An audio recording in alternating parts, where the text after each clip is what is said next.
नमस्कार मित्रों, मैं हूं एडवोकेट ब्रिजेश यादव। दोस्तों, आज की इस वीडियो क्लास के अंदर हम एक बहुत ही महत्वपूर्ण विषय के ऊपर चर्चा और बात करने वाले हैं। दोस्तों, क्या आप एक लोन के डिफॉल्टर हैं या फिर मल्टीपल लोन के डिफॉल्टर हैं और आपने लोन लेते समय आपकी लोन कंपनी के पास ईसीएस मैंडेट या फिर ऑटो डेबिट की परमिशन दे रखी थी। इसका मतलब ये हुआ कि हर महीने की एक फिक्स्ड डेट को एक फिक्स्ड अमाउंट जो भी लोन कंपनी के द्वारा ईएमआई के रूप में बनाया गया था दोस्तों, वह अमाउंट आपके बैंक अकाउंट से डिडक्ट होके डेबिट होके आपकी जो भी संबंधित लोन कंपनियां होंगी उनके बैंक अकाउंट में ट्रांसफर होना था। लेकिन due to insufficient of fund और पर्याप्त राशि आपके बैंक अकाउंट में न होने के कारण दोस्तों, आपकी जो भी ईसीएस लगी थी, जो भी अमाउंट लोन के रूप में ईएमआई के रूप में आपके बैंक अकाउंट से कट कर जाने वाली थी दोस्तों, वो डिफॉल्ट होना स्टार्ट हो गई। आपकी ईसीएस डिफॉल्ट, आपका ईसीएस फेल हो गया दोस्तों।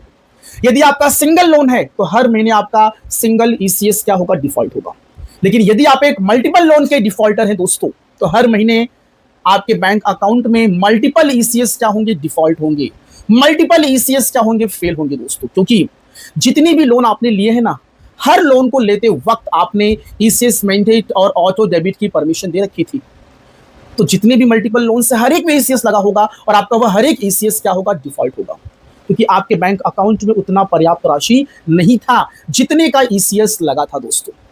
डियर फ्रेंड्स, ये जो डिफॉल्ट्स हो रहे हैं ना, इसके पीछे कोई ना कोई आपकी विषम परिस्थिति या फिर मजबूरी या फिर कोई ना कोई जेन्युइन कारण जरूर होगा दोस्तों, ईसीएस डिफॉल्ट होने पर आप सभी को पता है, यदि कोई चेक आपने यदि जारी किया होगा और वो चेक जब डिसऑनर्ड या फिर बाउंस हो जाता है या फिर आपकी जो ईसीएस है वो डिफॉल्ट हो जाती है, तो आपकी जो बैंक है वो आपके ऊपर ईसीएस बाउंस के चार्जेस या फिर चेक डिसऑनर्ड, चेक बाउंस के चार्जेस आपके ऊपर लगाती है दोस्तों।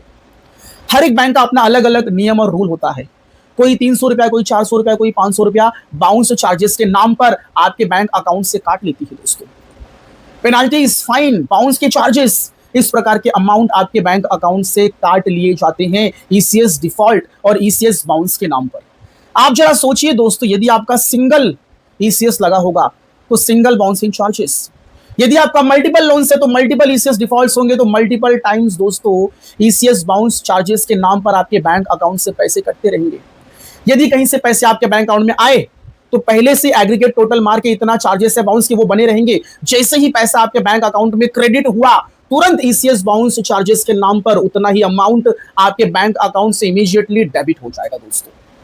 डियर फ्रेंड्स, आप लोन को, जो लोन की ईएमआईज है जो आप नहीं भर पा रहे हैं, उसके ऊपर जो अलग से ब्याज, इंटरेस्ट, पेनाल्टी, फाइन लग रहा है ना, ब्याज पे ब्याज, ब्याज पे ब्याज, वो भारी भरकम जो एक नुकसान, एक जो भारी, जो एक आर्थिक जो प्रेशर आपके ऊपर बन रहा है, वो तो अलग हो गया।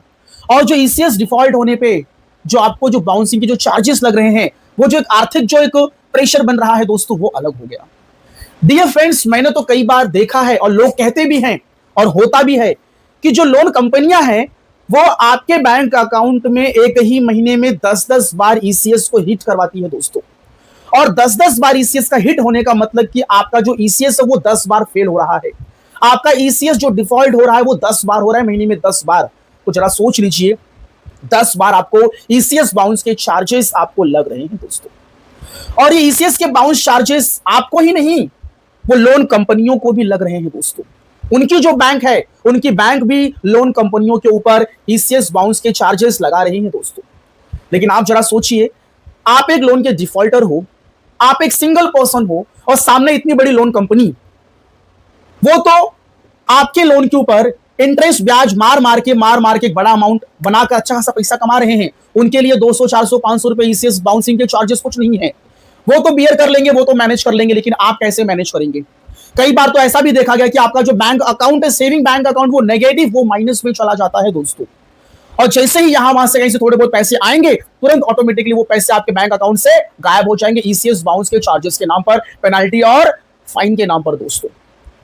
अब ऐसे में कहीं ना कहीं आप इन चार्जेस से, इन बाउंस चार्जेस से, यदि आप मल्टीपल लोन के डिफॉल्टर्स हैं तो बाउंस चार्जेस पे चार्जेस, बाउंस चार्जेस पे चार्जेस, महीने में 5-5 बार, 10-10 बार बैंक, जो लोन कंपनियां हैं वो आपके बैंक में ईसीएस को हिट करवा रही हैं।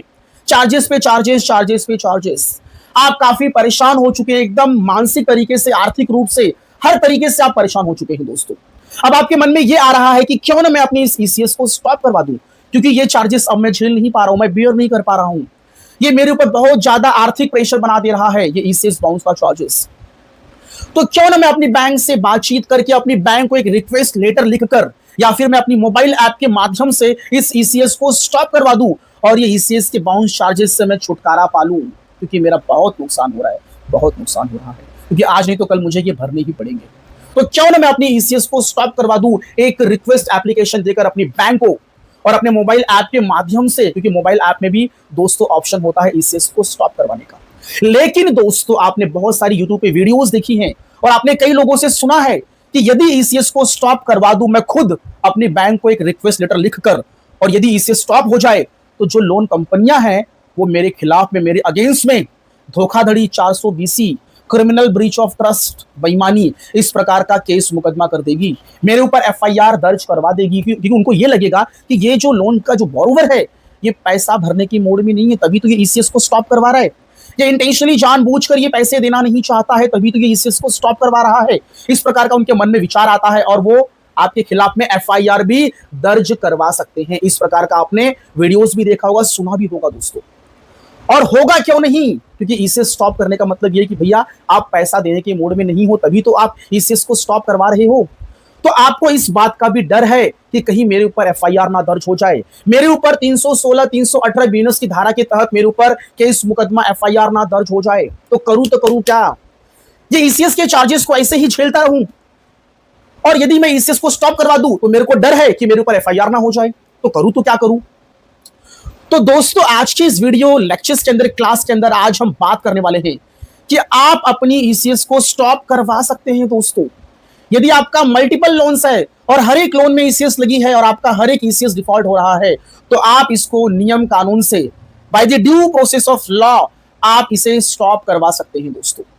तो आज इसी वीडियो लेक्चर्स के अंदर, क्लास के अंदर एक सिस्टमैटिकली वे में ड्यू प्रोसेस ऑफ लॉ, नियम कानून के तहत किस प्रकार से हम ईसीएस को स्टॉप करवा सकते हैं, और ईसीएस को स्टॉप करवाने के बाद हमारे ऊपर, लोन डिफॉल्टर के ऊपर, लोन बोरोवर के ऊपर दोस्तों एफआईआर भी दर्ज नहीं होगा, क्योंकि हम जो ईसीएस को बंद करवाएंगे वो नियम कानून से, by the due process of law हम स्टॉप करवाएंगे दोस्तों।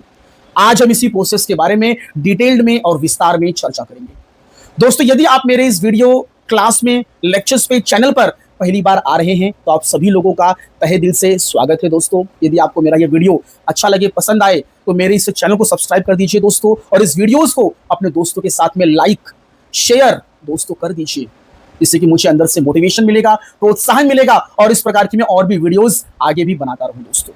डियर फ्रेंड्स, सबसे पहले तो यदि आप अपनी इस ईसीएस को स्टॉप करवाना चाहते हैं तो आपको दोस्तों आपकी लोन कंपनी को एक लेटर लिखना है, एक एप्लीकेशन, एक लेटर लिखना है, और उसके अंदर आपको बताना है कि आपकी लोन कंपनी, जो लोन कंपनी है, आपके द्वारा मेरे बैंक में एक महीने में कम से कम 10-10 बार ईसीएस को हिट करवाया जा रहा है और मुझे 10-10 बार ईसीएस डिफॉल्ट बाउंसिंग के चार्जेस लग रहे हैं।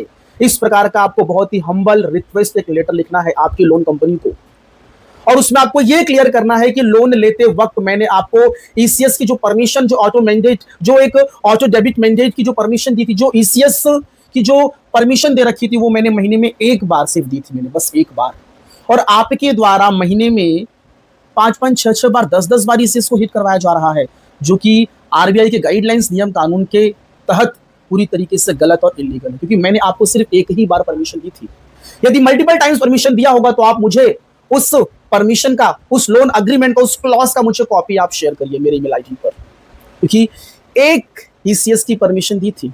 सपोज फॉर एग्जांपल मेरी 20 ईएमआई बनाई गई होगी, तो मैंने 20 ईएमआई, हर ईएमआई महीने की कटेगी, उसकी ईसीएस के लिए मैंने आपको एक ईसीएस के मैंने आपको परमिशन दी थी, लेकिन आपके लोन कंपनी के द्वारा मेरे बैंक अकाउंट में एक ही महीने में 10-10 बार ईसीएस को हिट करवाया जा रहा है, और इतनी बार ईसीएस बाउंस के चार्जेस लग रहे हैं। आप अपने बैंक अकाउंट का स्टेटमेंट भी उसके अंदर अटैच करिए दोस्तों। इस प्रकार से आप उनको रिक्वेस्ट करिए, आप एक लेटर ड्राफ्ट करिए कानूनी भाषा में, एकदम कानूनी भाषा में दोस्तों, लीगल लैंग्वेज में, और उनको भेज दीजिए कि प्लीज मुझे इसके ऊपर क्लैरिफिकेशन दीजिए, स्पष्टीकरण मुझे दीजिए कि ऐसा क्यों हो रहा है। आप रिप्लाई मांगिए उनको, 15 डेज का टाइम दीजिए दोस्तों, 15 दिन का समय उनको दीजिए। और ये जो एप्लीकेशन है बैंक और एनबीएफसी के रजिस्टर्ड एड्रेस, उनकी कॉर्पोरेट ऑफिस एड्रेस पर ब्रांच ऑफिस पर हर जगह पे एक एक कॉपी स्पीड पोस्ट के माध्यम से भेज दीजिए और मेल के माध्यम से भी भेजिए दोस्तों। मेल में आपकी ब्रांच के जो मैनेजर है उनको आप सीसी में रखिए। तो दोस्तों registered office, corporate office, branch office, ये सभी लोगों को एक एक कॉपी भेज दीजिए। उनको बताइए कि मैंने सिर्फ एक ईएमआई के लिए परमिशन दिया था, लेकिन आपके लोन कंपनी के द्वारा आपके द्वारा 10-10 बार ईसीएस को एक ही महीने में हीट करवाया जा रहा है, जो कि पूरी तरीके से गलत है, अवैध है और इलीगल है। दूसरी चीज दोस्तों, ये एप्लीकेशन देने के बाद आपको 15 दिन का इंतजार करना है। 15 दिन 20 दिन बीत गए, फिर भी बैंक और एनबीएफसी के द्वारा कोई भी आपको रिप्लाई, जवाब, कोई भी आपको रिवर्ट, कोई फीडबैक नहीं आया आपके उस एप्लीकेशन लेटर के ऊपर दोस्तों। और अधिकतर मैक्सिमम आता भी नहीं है, क्योंकि वो गलत कर रहे हैं। क्योंकि 10-10 बार ईसीएस हिट हो ही नहीं सकती दोस्तों। एक ही ईसीएस का मैंने परमिशन दिया है महीने में एक बार। 20 ईएमआई तो 20 ईएमआई जो 20 जो ईसीएस की परमिशन, वो 20 ही ईसीएस की परमिशन मैंने दी रहेगी दोस्तों। अब उसके बाद करना क्या है आपको दोस्तों? उसके बाद आपको आपकी जो बैंक है, जहां आपका bank account, regular saving account आपका जो भी आपका अकाउंट होगा, मेंटेन होगा, आपको वहां के ब्रांच मैनेजर को आपको एक एप्लीकेशन लिखना है कि सर जी ऐसा ऐसा है, मैंने इस फला इस लोन कंपनी से मैंने लोन लिया था, मैंने ईसीएस की परमिशन दी थी और यहां पर एक ही महीने में 10-10, 15-15 बार ईसीएस को हीट करवाया जा रहा है और यूजलेस तरीके से, फिजूल तरीके से जो भी है बाउंस के चार्जेस मेरे ऊपर लगाए जा रहे हैं और मैंने सिर्फ एक ईसीएस की परमिशन दी थी। तो मेरा आपसे हम्बल रिक्वेस्ट है कि जो ईसीएस है इसको स्टॉप करवा दिया जाए, इसको बंद करवा दिया जाए। अब मैं मेरी बैंक और एनबीएफसी जो लोन कंपनी है उनसे मैं बातचीत करके उनको मैनुअली जो भी उनकी ईएमआईज रहेंगी भविष्य में, पैसे मेरे पास अरेंज हो जाएंगे तो उनको मैनुअली जाकर मैं पैसे उनको दे दूंगा। मैं फिलहाल राइट नाउ मेरा जो भारी भरकम जो नुकसान हो रहा है बाउंस चार्जेस के नाम का और जो गलत तरीके से महीने में 10-10 बार जो ईसीएस हिट करवाई जा रही है, इसको प्लीज मेरा आपसे हम्बल रिक्वेस्ट है कि इसको स्टॉप करवा दीजिए। यदि आप कर देंगे तो आपका बहुत बहुत धन्यवाद होगा, थैंक्सफुल। और यदि आप बंद नहीं करेंगे तो मुझे मेरा जो बैंक अकाउंट आपके यहाँ पे मेंटेन है कई वर्षों से, कई सालों से, मुझे इसको बंद करवाना पड़ेगा क्योंकि मैं इतनी बड़ी आर्थिक नुकसान को मैं सह नहीं सकता हूं। इस प्रकार से आपको आपके बैंक अकाउंट के बैंक मैनेजर को आपको पत्र और लेटर, आपको रिक्वेस्ट लेटर आपको लिखना है दोस्तों। ये करने के बाद यदि ईसीएस स्टॉप हो जाती है तो बहुत अच्छी बात है दोस्तों, नहीं तो आपके पास एक ही ऑप्शन है दोस्तों, बैंक अकाउंट क्लोज करना। दोस्तों यदि कोई आपको कहीं से कोई रिवर्ट, कोई हेल्प नहीं मिल रहा तो आपके पास अगला ऑप्शन है दोस्तों, आप reserve Bank of India RBI में लोकपाल ओम्बड्समैन में इसके संबंध में आप शिकायत, आप कंप्लेंट दर्ज करवा सकते हैं। दोस्तों महीने में 10-10 बार ईसीएस को हिट करवाना, इतना भारी भरकम बाउंस के चार्जेस लग जाना, बैंक अकाउंट नेगेटिव और माइनस में चले जाना दोस्तों, ये कहीं ना कहीं अनफेयर प्रैक्टिसेस है बैंक और एनबीएफसी के द्वारा, आपके बैंक के द्वारा दोस्तों। इसके खिलाफ में आपको कंज्यूमर कोर्ट में जाना चाहिए। वहां पे आपको इनके अगेंस्ट में, इन बैंक और एनबीएफसी, इन लोन कंपनियों के अगेंस्ट में दोस्तों आपको एक पिटीशन, आपको कंज्यूमर कोर्ट में आपको कंप्लेंट, शिकायत आपको दर्ज करवानी चाहिए, आपको एक पिटीशन फाइल करना चाहिए दोस्तों, क्योंकि आप बैंक और एनबीएफसी, आपके बैंक की नजर में आप एक ग्राहक है, आप एक कंज्यूमर है, आपके साथ में अनजस्टिस, अनफेयर, अन्याय हो रहा है दोस्तों। डियर फ्रेंड्स, आप मोबाइल ऐप के माध्यम से भी अपनी ईसीएस को स्टॉप करवा सकते हैं, लेकिन ये जो भी प्रोसेस आपने किया, आपने लोन कंपनी को आपने रिक्वेस्ट लेटर भेजा, एप्लीकेशन भेजा दोस्तों, स्पीड पोस्ट के माध्यम से भेजिए, डाक की रसीद को संभाल कर रखिए, ऑनलाइन ट्रैकिंग डिलीवरी रिपोर्ट को संभाल कर रखिए। आपने मेल किया है तो सेंट में जाकर दोस्तों डाउनलोड कॉपी जो होती है कि भाई मेल डिलीवर्ड हुआ लोन कंपनी को, उसका भी आप कॉपी संभाल कर रखिए। आपने इसके संबंध में आपकी बैंक को भी आपने रिक्वेस्ट किया था स्पीड पोस्ट के माध्यम से, postal receipts, online delivery report, tracking report, ये सब संभाल कर रखिए दोस्तों, क्योंकि आप ये सब पूरा ड्यू प्रोसेस ऑफ लॉ, नियम कानून के तहत आप जा रहे हैं। बैंक और एनबीएफसी ने कोई रिप्लाई, कोई जवाब नहीं दिया आपके लेटर पर, आपके एप्लीकेशन पर। आपने अपनी बैंक को रिक्वेस्ट किया दोस्तों, सभी दस्तावेज, सभी डॉक्यूमेंट्स संभाल कर रखिए, क्योंकि आप नियम कानून से जा रहे हैं दोस्तों। यदि फिर भी कोई कुछ भी नहीं होता है दोस्तों और बैंक और एनबीएफसी आपको डराती है, धमकाती है कि आपने ईसीएस को स्टॉप करवा दिया, हम आपके खिलाफ में एफआईआर दर्ज करवा देंगे, केस मुकदमा 318, 316, 420, 318 बेईमानी, क्रिमिनल ब्रीच ऑफ ट्रस्ट। दोस्तों डरना घबराना बिल्कुल भी नहीं, आपके पास सबूत, दस्तावेज, डॉक्यूमेंट्स, एविडेंस सब तैयार हो चुके हैं, करने दीजिए उनको, ये हम सब दिखाएंगे ना। हमने आपको रिक्वेस्ट की थी, एप्लीकेशन लेटर लिखे थे, आपकी तरफ से कोई जवाब नहीं आया और आप हर महीने आप 10-10 बार ईसीएस को आप हिट करवा रहे हैं, बेफिजूल के बाउंस चार्जेस लग रहे हैं और बैंक अकाउंट का जो बैलेंस है, जो बैंक अकाउंट है वो माइनस नेगेटिव में जा रहा है। Reserve Bank of India RBI की गाइडलाइंस क्लियर कट कहती है किसी भी सेविंग अकाउंट का जो बैंक बैलेंस है जो वो कभी भी नेगेटिव में नहीं जा सकता है। आपने ओडी नहीं लिया, आपने बैंक ओवरड्राफ्ट नहीं लिया है कि आपका जो बैंक अकाउंट, आपका जो बैलेंस है वो नेगेटिव में चला जाएगा। ओडी के मामले में नेगेटिव में जाता है, लेकिन दोस्तों यदि आपका सिंपल सेविंग बैंक अकाउंट है तो वैसे में आपका जो बैंक अकाउंट जो बैलेंस है वो नेगेटिव में नहीं जा सकता है, as per the rule of guidelines of Reserve Bank of India. दोस्तों इस बात को नोट करिए। दोस्तों क्या आपको पता है ईसीएस की परमिशन आपने अपनी विल, अपने कंसेंट, वॉलंटरली आपने ईसीएस की परमिशन दी थी, ऑथोराइजेशन आपने दिया था। तो क्या ईसीएस को स्टॉप करने के लिए क्या आपको आपकी बैंक, वो जो लोन कंपनी, उनसे आपको परमिशन लेना चाहिए? मेरे हिसाब से तो बिल्कुल भी नहीं। ईसीएस आपकी है, आपने परमिशन दिया था, तो आप अपने हिसाब से उसको आप कभी भी स्टॉप करवा सकते हैं।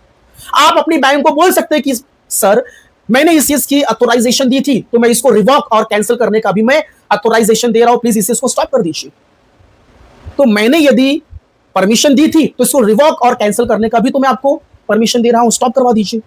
लेकिन दोस्तों एक प्रोसेस ऑफ लॉ, एक ड्यू प्रोसेस ऑफ लॉ को यदि आप फॉलो करेंगे, बैंक और एनबीएफसी को एप्लीकेशन देंगे, उसके बाद आपकी बैंक को एप्लीकेशन देंगे, तो आपके लिए एक बढ़िया सबूत, एक एविडेंस, एक दस्तावेज तैयार होंगे और आगे चलकर भविष्य में आपके लिए बहुत बड़ी लीगल सेफ्टी बनेगी दोस्तों, और आपके खिलाफ में, आपके अगेंस्ट में कोई भी एफआईआर, केस, मुकदमा दर्ज नहीं होगा। इस बात को नोट करिए दोस्तों। डियर फ्रेंड्स, ये जो मेरा वीडियो क्लास मैंने ये जो बनाया है ना, मेरा सिर्फ एक ही इंटेंशन है कि लोन डिफॉल्टर, लोन बोरोवर कि बैंक में एक महीने में 10-10 बार जो ईसीएस हिट कराई जा रही है और जो बेफजूल का जो बाउंस चार्जेस, जो पेनाल्टी, जो फाइन लग रही है, उसके संबंध में ये वीडियो से दोस्तों मेरा कतई ये इंटेंशन नहीं है कि आप जानबूझ के इंटेंशनली आप ईसीएस को आप स्टॉप कराएं और आप बैंक और एनबीएफसी के पैसे आप ना दे दोस्तों, ऐसा मेरा कोई भी इंटेंशन नहीं।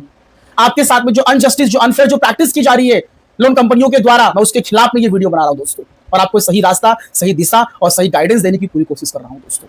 डियर फ्रेंड्स, यदि आपके पास पैसे हैं तो बैंक और एनबीएफसी के पैसे आपको दे देने चाहिए। It's my humble request to you दोस्तों। विलफुल डिफॉल्टर मत बनिए। इंटेंशनली, जानबूझकर बैंक और एनबीएफसी के पैसे आप रोकेंगे तो आप अपने आप में एक अपराध, एक क्रिमिनल ऑफेंस को कारित कर रहे हैं दोस्तों, कमिट कर रहे हैं। ऐसा आपको बिल्कुल भी नहीं करना है दोस्तों।